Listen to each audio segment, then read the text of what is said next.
This stone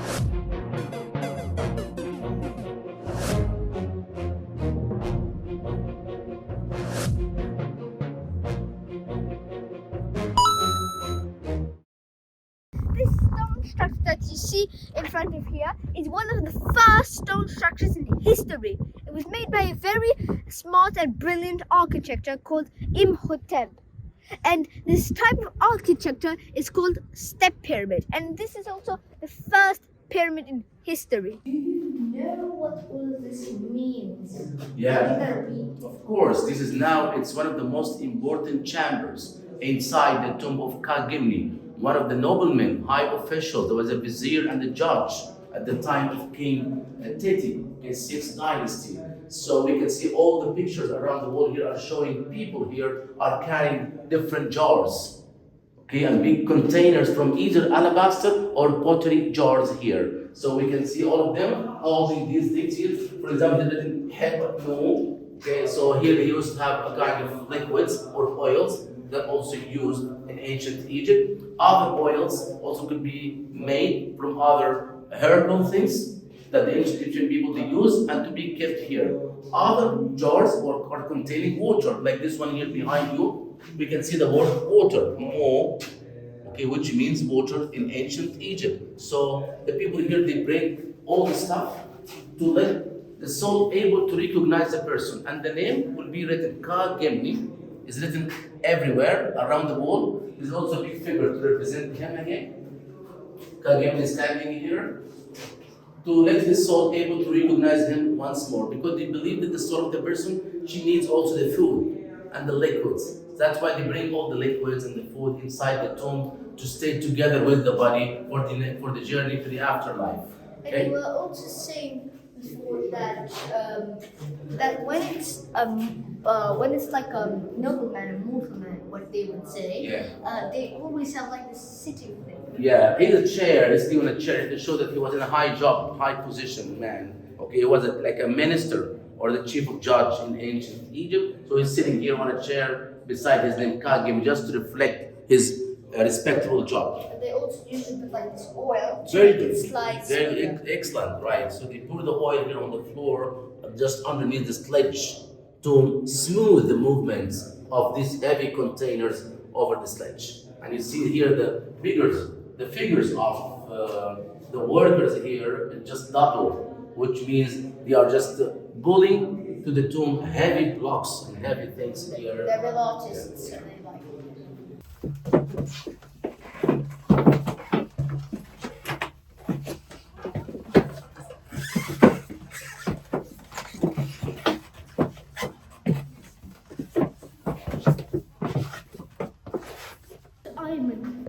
what is this table? What is that? What is this? What is all of this? All right, we are inside the main room of the tomb, which is known as the offering room. That's why this is the largest room we have here, and it shows and represents people here that are relatives, friends, family of Khagimni, while they are actually representing different types of offering to his soul, because they think the dead person, he has another journey through the netherworld to be united with God. So he needs food, he needs water, the afterlife, exactly.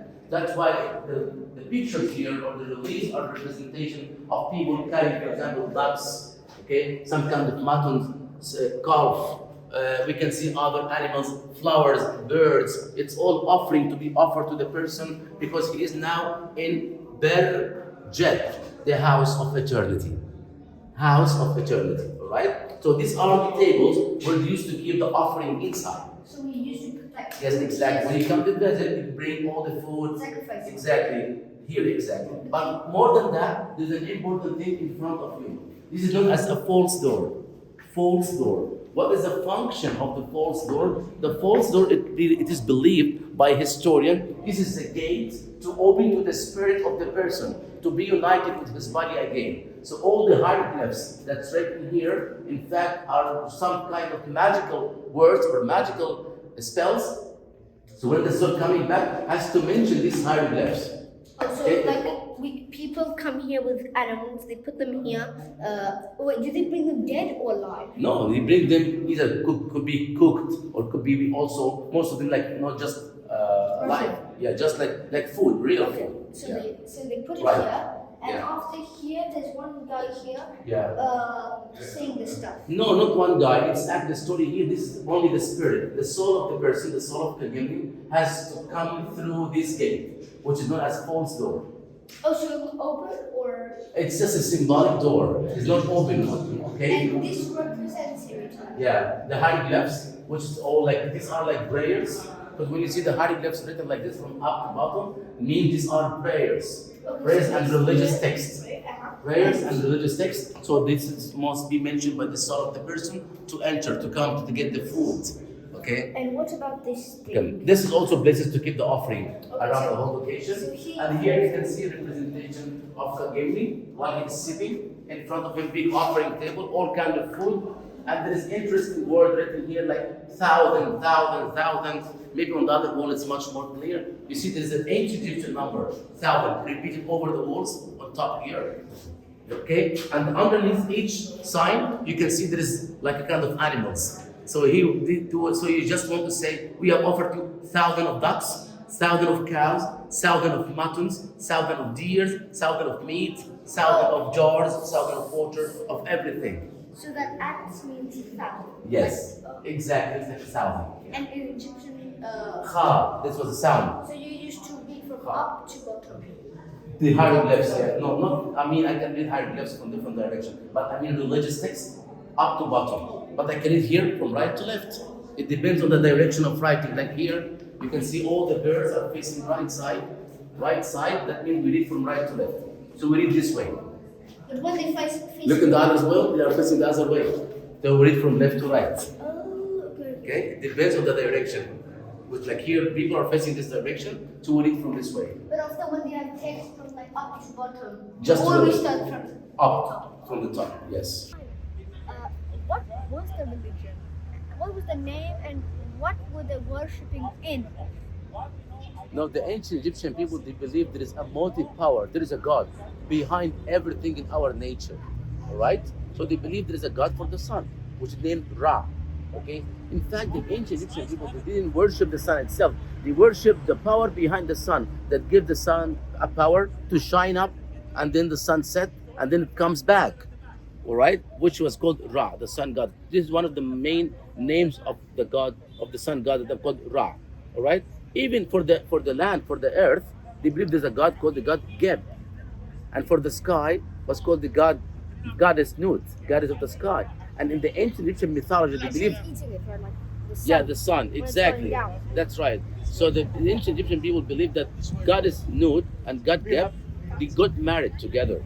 And after they got married, they have created Isis, Osiris, Set, and Nephthys. They were the first 4 gods to be created after the marriage of the earth and heaven together. So most importantly is Set and Osiris. Set, Osiris, and Isis. Yeah. Isis and the Nephthys as well. They were like two sisters and 2 brothers together. But like the 2 main is Set the evil. Right, god of Set evil, represents the evil, while and Osiris represents the good Osiris side good. of our life, and both are just showing there is a conflict in life since beginning of creation. So this is like the opening, like this is the main root. That's right. Yeah. And doesn't have a name, this religion.